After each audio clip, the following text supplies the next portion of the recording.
I'm Jaguar. I'm Pete. And this is Make Me a Fan. Pete, tell the people what we're talking about today. Jag, you and I went to PCW Ultra in Long Beach. Yes! Oh my God. It was the first time for the Jag going to see PCW, and as usual, the encyclopedia is right. Can we have like one of those little AEW record scores where it's like, because at some point I'm gonna screw up, and I'm gonna show you guys something, and it's gonna kind of fall flat. It's gonna be like you're like 3 or 4-0 right now. You're doing great. You're doing great. But the one thing you'll remember, and we can maybe even show the people, you'll remember you said it's gonna feel like a big time show when you walk in. And the encyclopedia never fails. It was exactly that. I walked in, the lights, we got pictures. The lights were amazing. The ring, the whole setup just felt like next level. Yeah, you can tell that quality wrestling happens in this building. What they call the Ultratorium, if you will. Is that what they call it? It is the Ultratorium. The Ultratorium, all right. So I walked in, and of course the encyclopedia, he only flies first class.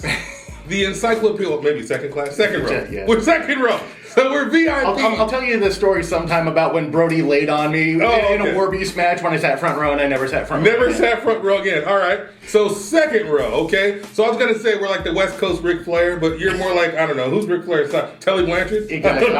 Not bad cloth to be cut from. I'll also take Arn Anderson. I was going to say, can I be the Arn Anderson? I want to be the enforcer. That's fine. All right, but we sat in the second row. We were the first people in line for the VIP. We're second row VIP, but still first people in line because the encyclopedia knows how to travel. We got there early, we got great parking, we got in line, and then they let us in, and the Jag took a look around, and I was like, holy smokes. This felt like a big-time production. Yes, it felt like a pay-per-view. I mean, I've never been to a pay-per-view before, but it's what I assume a pay-per-view looks like. We walked in, it was professional. It was clean, it was bright, it was shiny, the ring looked great. There were vendors already set up, which is amazing because a lot of times at wrestling shows, the vendors are coming in at the same time as the fans. I was super impressed. And I don't know PCW from ECW. It's completely different, completely raw for me, and I loved it. So, first impression on the venue, it's freaking huge. It's huge. It is a big building. I had no idea it was going to be that big. Yeah. That's what she said. But what about the meet and greet? Oh my God, okay. How about that fan interaction? If you clowns have never been to PCW, the Jag has to tell you something right now. When you go to PCW, if you are smart enough, like the encyclopedia, to be on the VIP list, you get early access, number one. And with the early access, you get a collectible commemorative poster. Absolutely. And this poster has whatever the design is for that month's show. There's lots of faces on it, whatever. But then you go into this wonderful line where you get to do a meet and greet with all the talent that are there to wrestle that evening. So the first person that we got to meet with is the featured talent, right? It was the main guy, I don't know what we call him, main attraction. Well, absolutely. He's also a legend. It's Savio Vega. Okay. We got to meet Mr. Los Barriquas. Yes, and that's a good word to use, a legend. Is it that they always have a legend at the PCW? They absolutely. Mike tries to always book either a legend to accompany someone or be in the main event or, in part of the main story. Okay, awesome. So we got to meet the legend, Mr. Savio Vega, right off the bat. Got a picture with him. Pete got a picture with him. Got the poster signed. That's important later on. The poster signature thing is going to come back. But we got the poster signed. We got pictures with the legend, and we were able to ease on down the proverbial road and meet all kinds of talented wrestlers that signed the poster and gave us a little bit of FaceTime. So, I don't know if you've seen this. I don't know if you can tell what the Jag is wearing. I have never in my life bought a wrestling t-shirt ever in my life. Not one single time. I did have someone buy me a D-Generation X t-shirt for Christmas. Thank you, Matt. Awesome. Way back in like 98, whatever. But I got to meet a certain young man. I got to meet a man with a mullet. I got to meet Mr. Flying Brian Pillman Jr. was in La Casa. He was on hand in the house, ready to wrestle with his mullet in full effect. And he had this amazing Dragon Ball Z inspired t-shirt with him and his dad doing the Goku and the Gohan post-Cell Saga Kamehameha. I almost freaking cried. Yeah, I don't own any Dragon Ball shirts, even though I'm very aware of it and respect the nerdiness of it. Yes. I also bought a Pillman shirt, and I probably should have worn it, and that would have just been even That would have been great. Well, see, I don't have any wrestling shirts. And I thought, what's going to be my first shirt? You know, I wanted it to be a big deal. It was going to be a big moment. Right. I almost bought the new Baron Corbin shirt because that shirt is legit. And I love me some Corbin. However... And, you know, just to take an aside real quick, everyone's going to start loving Baron Corbin in, like, in the next year. Absolutely. I should get the shirt first before everybody loves Corbin. I need to go drop that money at WWEshop.com. Not sponsored. But, I was going to buy the Corbin shirt. I wasn't sure. I wanted it to be special because I've never, ever purchased a wrestling shirt. But when he told me the logic behind it, which of course, if you're a Dragon Ball fan, you know the story. You know Goku dies, and you know that when Gohan's trying to take out Cell, the bad guy, if you don't know, Goku basically encourages him. Like Goku's ghost is encouraging him and saying, hey, come on, son, you can do it. And he kind of shoots the Kamehameha wave with Gohan, and that's how they take out the main baddie. If you haven't seen it, you have to see it. But when Brian Pillman Jr. comes to me and says, hey, if you understand what's going on in the shirt, he starts to tell me, first of all, you gotta tell me nothing about Dragon Ball. I know Dragon Ball. But he starts to tell me like, yeah, I kind of feel like my dad's with me sometimes when I'm in the ring. And I swear to you, as God is my witness, I almost started crying. Yeah, no, I mean, it's a great story behind a great shirt, and I hope he doesn't sell a bunch of them because I want them to be very rare. Dude, he said he sold all but one that day. I know, but the best part is he has his dad's logo inside the Dragon Ball. Oh, it's awesome. So he's got his dad. Yeah, like I said, there's so much thought in this shirt, and this is the kind of stuff that you get to have these kind of interactions when you come to PCW Ultra. Even though you're going to see like Jake Atlas and you saw Douglas James, Fatu and the Sheik, Joseph Samael. Those are some of your regulars. Then you have some of the special guys coming in like Brian Pillman. And to have the time. And this is going to sound like a PCW Love Fest. It is a hard-earned PCW Love Fest. To have the time to have this interaction and to hear his story and his logic and his reasoning behind the shirt, first of all, it's an easy purchase to make. It's not just a wrestling shirt. It's a wrestling shirt with a story and a meaning and some depth. And so that really touched me 100%. You know, I say the Jag a lot. And it's kind of like a throwback to The Rock because that's what I grew up on. This is a Chris Dickens thing. This touched me. This made me think of my kids and my son, and it touched me in a way that I said, you know what, dude? I'm going to support you. I'm going to drop this money for this shirt, and I hope everybody else does. And according to his Twitter, he sold all but one. So, Brian, keep slinging them, or don't keep slinging them, and I'll hang on to mine, and I will be special. And Pete's got one. He's got a never been worn. Yeah. So you can hang on to yours until next show. You'll be wearing it. So you also get to meet Hammerstone. What do you think of Hammerstone? Hammerstone. Okay, hold on. The poster.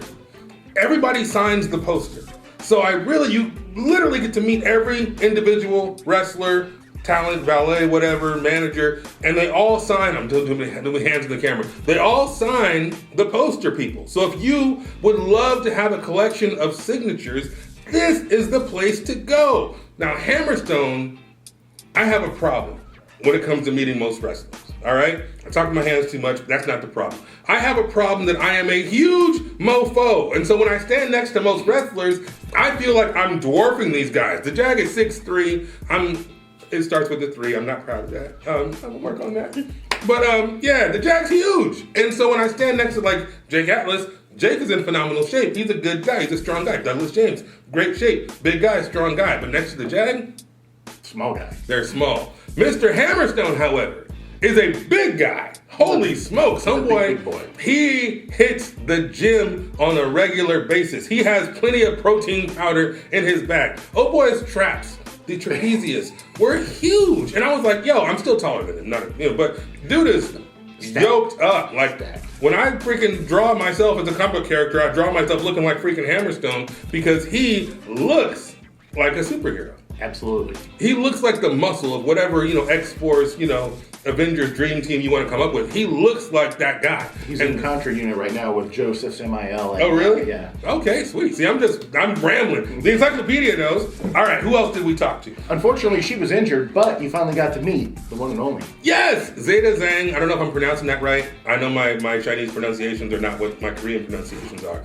However, I wanted to meet her because she knows some people that I know from back when I was training MMA and some different things here in Orange County. And so I always like to meet talent wrestlers that have real fighter backgrounds, that have real credibility when it comes to getting in the ring. Now, I'm not saying she's going to freaking, tap somebody out with a triangle in the middle of the ring. This is a story that we're telling, but sometimes having the martial arts background makes it look that much sharper, that much crisper, that much more entertaining. And so I like to meet people that have that real fighting background, and she's one of them. And of course, she's local. We know a lot of the same people. She goes to a lot of the same places. And I just wanted to shake her hand, and she's really like, 4'11"? You know what I mean? Tiny, but she's she's awesome, and she takes no crap. She'd still take me down, and with the momentum of my weight, and choke you out. Exactly. Yes, and she was super fun, and I felt bad that she wasn't able to compete, but it was nice to meet her and get a picture of the Jag. Bought a couple things, little cards, some pictures, things like that. She was awesome. We had a lot of fun. We had a good conversation. Hopefully she'll be back soon to PCW Ultra. I hope so, because I want to see her wrestle.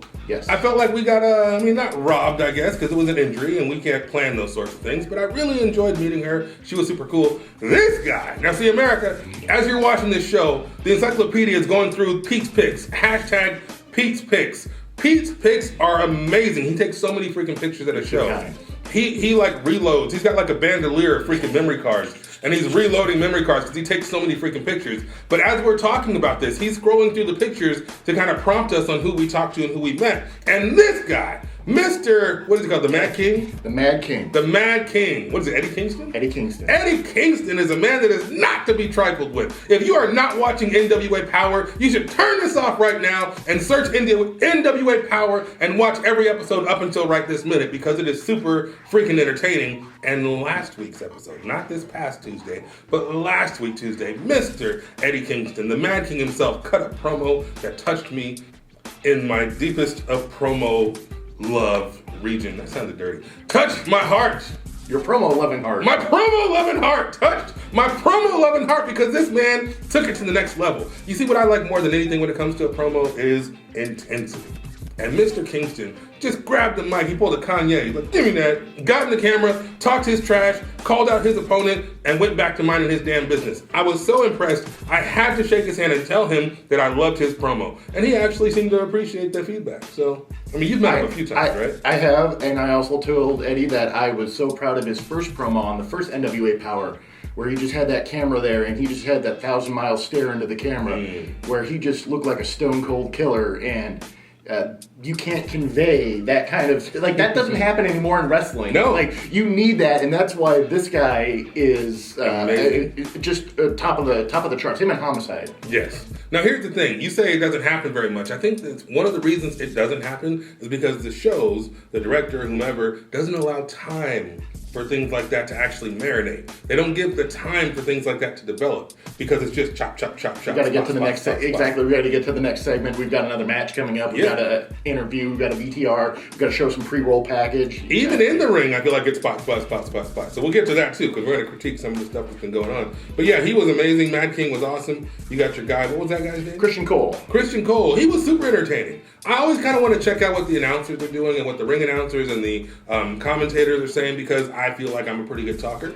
I think Encyclopedia, I think you're a pretty damn good talker. Well, I appreciate it. I think you're pretty darn good yourself. So when I look at the competition, if you will, because we plan on doing some commentary in the future, we like to do some ring announcing in the future, so I always want to scope people out. And PCW had some very good, talented individuals on commentary and ring announcing. Yep. So Todd Kennelly, who does championship wrestling from Hollywood currently. Okay, is he the ring announcer? No, that's Dan Masters. Okay, cool. Dan Masters, and he's been their ring announcer since I've been at that building. Cool. 22 shows now. And wow. Dan's always been the ring announcer, always top tier. Sweet. Dan looked sharp. He had on a nice jacket, nice slacks. He looked like $1 million, which I appreciate. I think any ring announcer, whether you're Michael Buffer, Bruce Buffer, whomever you are, you got to come out there looking like money. Absolutely. You gotta look like money, because we paid money to see you. So you gotta come out looking like you're gonna give me my money's worth. And if you're the first thing that we see, you should look like that money, is what I think. And Mr. what's his name? Dan Masters. Dan Masters freaking delivered. So Dan, thank you for being the ring announcer that I expected, above and beyond. I even liked some of his faces and things as the action was going on in the ring. He added to the show, so good job.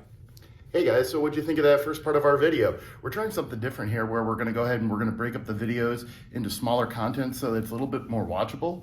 If you wanna go ahead down in the comments right below here, let us know what you think of that. That'd be great. Tomorrow, what we're gonna do is we're gonna cover the Natural Classics with Stevie and Tom Flip versus Lucas Riley and RJ Santos. So go ahead and like, subscribe, and follow us on all social media.